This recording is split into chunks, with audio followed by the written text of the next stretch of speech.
छौड़ी दोस दोही मोर गे। फोनमा करो हलियो तो करो हली इग्नोर रे। अरे झूठ बोलबी। अरे फोनमा करो हलियो तो करो हली इग्नोर रे। गलती हो तोर छौड़ा दोस दोही मोर रे। गलती हो तोर छौड़ा दोस दोही मोर रे।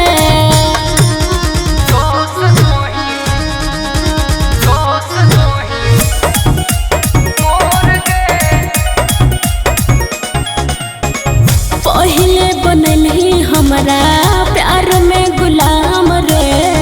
कर लगलियो बछौड़ा झूठो बदनाम रे। अब हमर सुन कि हमर जान हलही के तू ही हलही पारान। कितना चाहो हलियों के जनते हो तो भगवान। जानो हियो तोरा तो ही कितना झूठो खोर रे। गलती हो तोर छौड़ा दोस दोही मोर रे। गलती हम तोर छौड़ी दोस दोही मोर गे।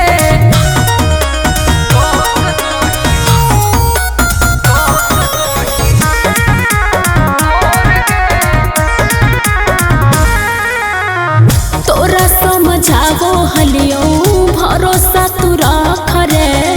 करो हली तबो बाते बाते पसा करे। तू तो सकर वाली दिलवा तोड़ के तू चल गेली तब नहीं है गम। अब तो जीले पड़ गे तोरा बिना सनम। बीकुआ मन के गिरो है अखिया से लोर गे। गलती हम तोर छौड़ी दोस दोही मोर गे। गलती हम तोर पूरा दोस दोही मोर गे। चल नहीं तोर गलती न मोर गलती, चल मैनेज कर। गलती हम तोर छौड़ी दोस दोही मोर गे। गलती हम तोर छौड़ी दोस दोही मोर